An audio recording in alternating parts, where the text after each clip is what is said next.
제겐 오래되진 않았지만 아주 좋은 친구가 하나 있었습니다.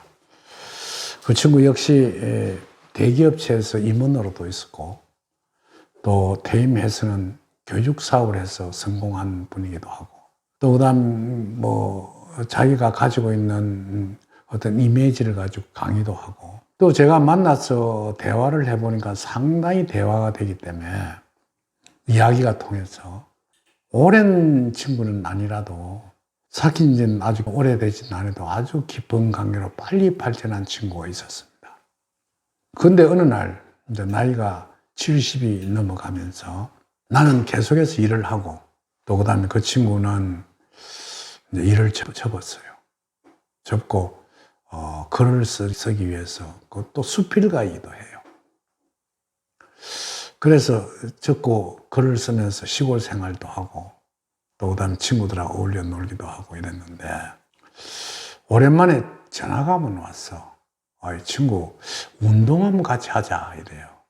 그래서 약속을 해서 어느 장소에서 둘이서 이제 같이 하루를 즐기게 됐습니다. 근데 그 옛날 한 몇 년 전에 있던 모습이 다 사라지고 이제 완전히 영감이 된 거예요. 옷도 아무렇게나 입은 것 같고 머리도 깎지 않고 이래서 참 마음이 안타까웠어. 그래서 이제 같이 한 4시간, 4~5시간 동안 같이 운동을 하면서 이야기를 했습니다. 친구야, 그러지 말고 이제 머리도 좀 깎고 흰머리가 있으면 염색도 좀 하고 옷도 좀 이렇게 젊은이들이 입는 옷으로 컬러풀하게 입고 이래야지. 이래 나이가 든다고 해서 아무렇게나 해 다녀서 되겠나 이러니까 그렇지 이런 이야기를 해요. 역경에 이런 말이 있거든요. 외비지와 내비지가 있습니다. 사람은 겉과 속이 있습니다. 우리가 이제 과일을 따봐도 속이 있고 껍데기라는 것이 있거든요. 그런데 우리 과일을 선택할 때 속은 모릅니다. 겉을 보고 선택하는 법이에요. 사람도 척 봤을 때는 속이 무엇이, 안에 얼마나 학문이 들었고 어떤 사상을 갖고 있는지도 잘 몰라요. 근데 그 겉의 모양을 보고 그 사람 참 신사 같다, 참 점잖게 생겼다, 모습이 참 좋다 이렇게 이야기를 하지, 그걸 겉모양 속모양을 그 사람 겉은 아무렇게나 해 다녀도 정말 속은 알찬 사람이야 하는 소리를 듣기는 참 힘든 법이거든요. 그래서 역경에서는 속보다도 겉을 좀 더 중요하게 여기라고 합니다. 여러분 아셔야 될 게, 친구 중에서 좀 이렇게 속은 별로 실력은 없어도 아주 겉을 말쑥하게 다니는 친구가 하나 있고, 하나는 아주 학벌도 있고 공부도 많이 한 친구인데 아무렇게나 있고 그냥 맨바닥에 돌아다니는 노숙자 같은 모습을 한 친구, 두 친구가 있다고 하면 어느 친구하고 같이 어디를 같이 가려 하겠습니까?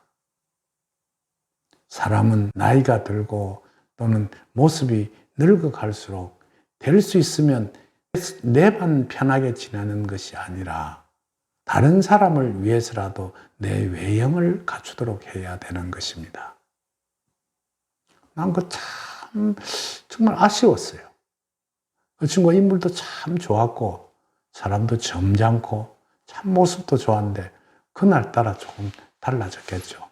시골에서 막 이렇게 큰 집 정원 손질하느라고 그냥 햇빛을 쬐 얼굴도 타고 머리는 허연데 속은 좀 벗어지고 해서 그 모습이 아주 초췌해 있는 모습을 보고 내 가슴이 아팠다고요. 여러분들도 제 영상을 보거든 껍데기를 가꾸는데 좀 심혈을 기울여야 합니다. 난 그래서 내게 오는 손님에게, 만나는 사람에게 조금 자기를 가꾸려고 하면, 아주 큰 것이 아니라면 성형외과나 피부과에 가서 조금씩 이렇게 고치라고도 합니다. 그리고 컬러 테라피라고 해서 자기의 얼굴과 모습에 맞는 색깔이 있거든요.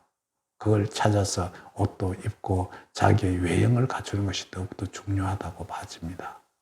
그러면서 그러한 내면을 갖추면서 속도, 외면을 갖추면서 속도, 그러니까 내면도 충실히 해야 하는 것이 현상의 일이라고 할 수가 있습니다. 여러분들은 항상 내 혼자 사는 것이 아니라 공동체 속에 살고 있고, 여러분은 여러분과 더불어 사는 사람이 있기 마련이거든요. 그러니까 밖에 내 잘하는 사람이, 안 사람이 어디 놀러 가자고 하면, 당신 막 해가 다니는 꼴 보면 우리 친구들 보면 미안해서 못 데리고 가겠어. 이런 소리를 안 들어야 하거든요.